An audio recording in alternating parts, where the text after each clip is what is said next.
Magandang araw po sa ating lahat. Ako nga pala po si Reverend Joshua Gerald O. Garcia, Tagalog, Balete, Batangas, anak ni Nas Juan and Santa Garcia. 31 years old po. Inordinahan po ako ng pagkadiakono noong February 24, 2025. Paano nga po ba ako pumasok ng seminaryo? Alam nyo po, hindi ko po alam kung ano yung seminaryo dati. Hindi din po ako sakristan, hindi ako nasimba, hindi ako marunong magdasal ng rosaryo. Ang alam ko lang na mga dasal ay mga basic prayer.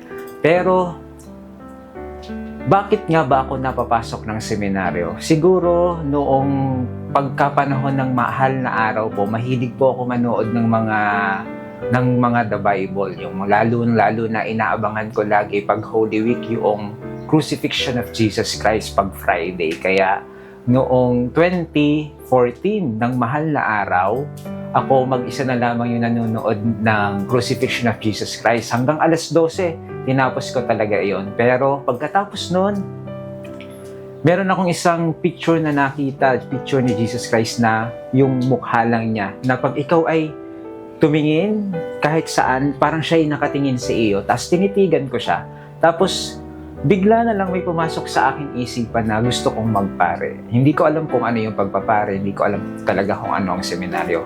Talagang wala akong alam. Pero sinabi ko pa rin sa aking magulang. Pero bago ko pala sabihin sa magulang ko, humingi ako ng sign. Sabi ko, pag ako ay nagising kinabukasan at buhay pa yung ilaw ko sa kwarto ko, ay sasabihin ko sa magulang ko na ako ay papasok sa pagpapare. Tapos, yun, natulog na ako. Tapos pagising ko, hindi ko alam kung naalimpungatan ako o maaga na talaga yun. Pagtingin ko, bukas yung ilaw, kaya naman yun. Di sinabi ko sa aking magulang at nagtuloy-tuloy na. Pero, hindi madali yung naging buhay sa loob ng seminaryo. Maraming pagsubok, maraming mga obstacle na pinagdaanan din, lalong-lalo na sa pamilya, sa loob ng seminaryo at sa sarili din. Kaya paano ko nalampasan ayon? Ay di pagtitiwala sa Diyos at pag-surrender sa Kanya ng lahat ng problema at patuloy na pananalangin. Kaya naman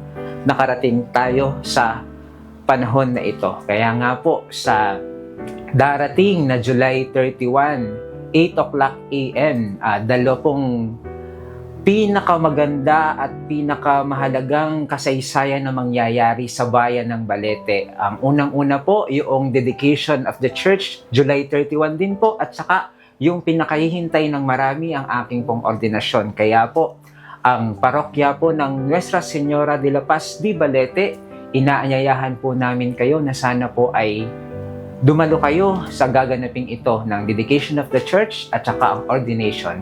8 o'clock a.m. Kaya po, kita-kits po tayo at ang 3 p.m. po sa hapon po ng July 31, ang aking Thanksgiving din po sa parokya ng Nuestra Señora de la Paz de Balete. Nawa po, sana po tayo ay magkita-kita sa araw na ito. Maraming salamat po.